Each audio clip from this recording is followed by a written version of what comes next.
आज का टॉपिक है हमारा हाफ रेंज फोरियर सीरीज़। यानी हाफ रेंज का मतलब माइनस एल से एल नहीं है बल्कि ज़ीरो से एल है। ये है हाफ रेंज, ज़ीरो से एल लिमिट है। ये हाफ रेंज फोरियर सीरीज़ हम इवन फंक्शन के लिए इस्तेमाल करते हैं। फॉर इवन फंक्शन के लिए हाफ रेंज फोरियर सीरीज़ इस्तेमाल होती है। मैं आपको इसका एक न्यूमेरिकल पहले करा चुका था। इवन फंक्शन क्या होते हैं? इवन फंक्शन वो फंक्शन होते हैं अगर एफ ऑफ एक्स है और अगर मैं एक्स को माइनस एक्स से रिप्लेस कर दूं, एक्स को माइनस एक्स से रिप्लेस कर दूं तो दोबारा एफ ऑफ एक्स के बराबर आ जाए, वो ऐसा फंक्शन इवन फंक्शन कहलाता है। मसलन आपके पास कॉस एक्स है, कॉस एक्स को अगर मैं एक्स की जगह माइनस एक्स लिख दूं तो दोबारा कॉस एक्स के बराबर हो जाएगा। कॉस एक्स एक इवन फंक्शन है। तो half range Fourier series even function के लिए हम बनाते हैं। हाफ रेंज फोरियर सीरीज़ का फार्मूला देख लें आप। हाफ रेंज फोरियर सीरीज़ का फार्मूला है आपका a not upon 2 plus n equal to 1 to infinity a n cos N x. ये है हाफ रेंज फोरियर सीरीज़ का formula when function is even. जब फंक्शन इवन होगा तो आप सिंपल ये फार्मूला लगाएंगे, जहाँ पर आपको पता है ए नॉट आपके पास बराबर है 2 अपॉन एल के, ज़ीरो से एल है, हाफ रेंज है F of X D X, और ए एन है आपके पास 2 अपॉन एल, ज़ीरो से L F of X cos N x D X. आपको यह बात याद रखिएगा, ये इवन फंक्शन के लिए है ये फार्मूला हाफ रेंज का। अच्छा, आगे आपके पास फंक्शन ऑड हो व्हेन फंक्शन इज़ ऑड। अगर फंक्शन ऑड हो, यानी ऑड फंक्शन का मतलब माइनस एक्स ऑफ एक्स बराबर है माइनस एफ ऑफ एक्स के, अगर फंक्शन ऑड हो तो हाफ रेंज का फार्मूला, तो फोरियर सीरीज़ आपके पास बराबर होगी f of x is equal to summation n is equal to 1 to infinity b n sine n of x. और इसमें बी एन आप निकालेंगे 2 अपॉन एल, ज़ीरो से L F of x sine n x D x. तो यहाँ आपने देखा half range even function में आपको बी एन निकालने की ज़रूरत नहीं है। बी एन इस केस में ज़ीरो होगा। ए नॉट और ए एन निकालेंगे, और जब फंक्शन ऑड होगा तो आपको ए नॉट और ए एन निकालने की ज़रूरत नहीं है, सिर्फ बी एन निकालेंगे। तो ये देख लें हाफ रेंज का फार्मूला है दोनों। और आपको पता है इवन फंक्शन में ज़ीरो से एल होता है। तो आए क्वेश्चन हम करते हैं और देखते हैं कि फार्मूले किस तरीके से एप्लीकेबल होंगे। क्वेश्चन हम देखते हैं कि हमारे पास फंक्शन है एफ ऑफ टी ले लेते हैं, और ये आपको यहाँ पर माइनस टी की वैल्यू माइनस टी देता है और टी देता है माइनस टी देता है अगर टी की वैल्यू जो है वो माइनस पाई से ज़ीरो से बड़ी हो, सॉरी ज़ीरो से बड़ी हो, ज़ीरो से छोटी हो और माइनस ज़ीरो से बड़ी हो और माइनस पाई से छोटी हो, उसके बराबर हो, तो ये माइनस टी देता है। और टी की वैल्यू जो है वो ज़ीरो से बड़ी या बराबर और पाई से छोटी हो तो ये टी देता है। ये एक फंक्शन है। अब इस फंक्शन को हम चेक करते हैं कि ये फंक्शन इस रेंज में ये दे रहा है, इस रेंज में दे रहा है। फंक्शन चेक करते हैं कि फंक्शन इवन है कि ऑड है।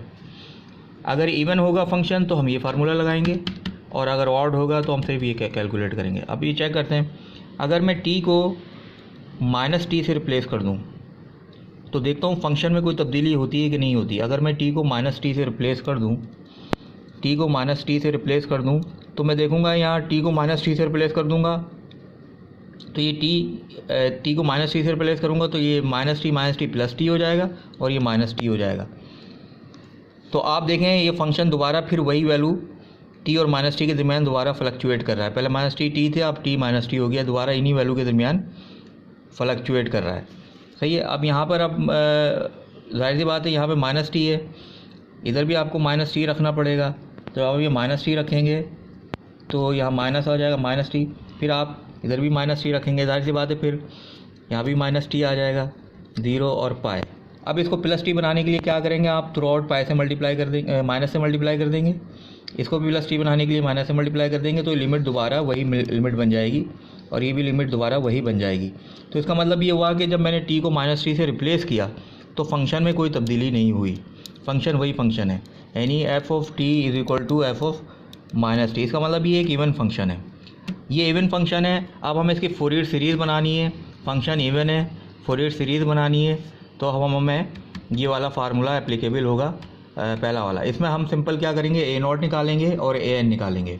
तो ए नॉट कैसे निकलेगा, 2 अपॉन एल, ज़ीरो से L F of X D x. अच्छा, यहाँ पे एल क्या है, देखें इसके, आप देख लें इसका जो माइनस पाई से 0 है और 0 से पाई है, तो इसका टाइम पीरियड है 2 पाई, तो टी एल हो जाएगा पाई, एल इसका हो जाएगा पाई, पीरियड है 2 पाई, तो एल पाई हो गया इसका। आप देख सकते हैं ये माइनस पाई से 0 ये पाई हो गया और एक पाई 2 पाई आ रहा है, तो पीरियड इसका हो गया 2 पाई, तो एल हो गया पाई।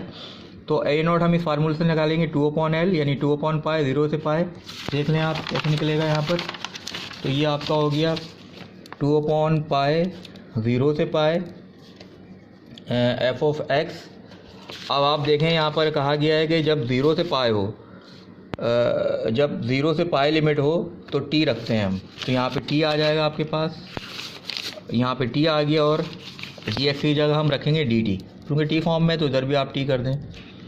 तो अब आप इस पर लगा दें 2/पाई, ये आ गया t²/2, 0 से पाई लिमिट लगा दें, 2 से 2 कैंसिल हो गया, तो 1/पाई और लिमिट लगा दें पाई स्क्वायर, तो ये आ गया पाई। तो आपका एफ ऑफ टी आपके पास पाई निकल के आ गया, एफ ऑफ टी आपका पाई आ गया। और ये आपका ये एफ ए नॉट है, ये आपका ए नॉट है, ए नॉट आपका पाई निकल के आ गया, ए नॉट इज इक्वल टू पाई, ये आपका ए नॉट पाई निकल के आ गया, क्योंकि आपको देख लें यहाँ पे ए नॉट है, ए नॉट पाई निकल के आ गया। अब हमने ए एन निकालना है, तो ए एन क्या कहता है 2/L यानी 2/पाई, 0 से एल यानी 0 से पाई एफ ऑफ एक्स। अब देख लें 0 से पाई में सिर्फ टी आएगा यहाँ पे, ये वाली लिमिट किसी काम की नहीं है, क्योंकि यहाँ पे बता दिया कि 0 से एल यानी 0 से पाई के लिए सिर्फ यही कंसिडर होगी, तो सिर्फ यही डोमेन कंसिडर होगा, ये डोमेन हमारा काम नहीं कर रहा, तो यही काम करेगा। तो यहाँ पे आ गया पाई, यहाँ पे आ गया t cos n t d t, सब टी फॉर्म में आ गया। अब हम इस पे लगाएंगे बाय पार्ट जब लगाओगे तो फर्स्ट फंक्शन इसको ले लो, सेकंड इसको ले लो, तो 2/पाई हो गया first function, integration of second ये हो जाएगा sine n t upon n 0 से pi minus derivative of first, t का डेरिवेटिव 1 हो जाएगा, integration of second sine n t upon n to d t. यहाँ तक पहुँच गए हम। अब ये 0 से पाई जब इस पे लगेगा तो साइन एन पाई ये 0 हो जाएगा और 0 पे भी 0, ये चीज़ ख़त्म हो जाएगी, तो 2/पाई इस माइनस से मल्टीप्लाई होगा और 0 से पाई, और n को हम बाहर निकाल लेंगे, n यहाँ आ जाएगा और ये हो जाएगा साइन एन टी इस टू डी टी। अब इसको हम सॉल्व करेंगे तो हो जाएगा -2/पाई n, साइन का होगा cos n t upon n 0 से पाई।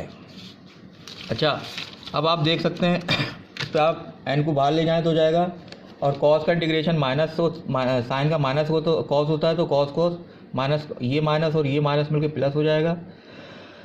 इस n को बाहर निकाल दें तो ये हो जाएगा 2/पाई n स्क्वायर। अब इस पर लिमिट लगा दें तो हो जाएगा कॉस n पाई और फिर 0 लगाएंगे तो ये 1 हो जाएगा। तो फिर वही आपको काम करना होगा n के लिए, 0 1 2, 0 को आप छोड़ दें, 1 2 3, 1 लगाएंगे तो कॉस पाई आ जाएगा, 2 लगाएंगे तो 2 पाई, 3 लगाएंगे तो 3 पाई, 4 लगाएंगे तो 4 पाई। तो आप इसको इस तरह लिख सकते हैं आप -1 की पावर n, जैसे मैंने आपको पहले बताया था कि 1 पे ऑड पावर पे माइनस देगा, इवन पावर पे प्लस देगा। तो ये हमारा आपके पास के निकल के आ गया ए एन।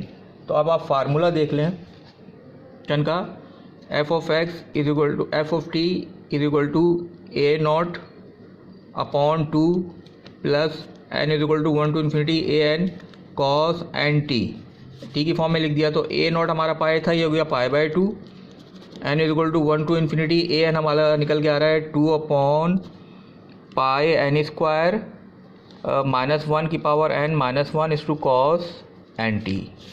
ये हमारा हो गया फोरियर सीरीज़। अगर आप इसको यहाँ भी छोड़ दें, इसको एक्सपेंड ना करें तो कोई मसला नहीं, ये हमारी फोरियर सीरीज़ हो गई है इवन फंक्शन की।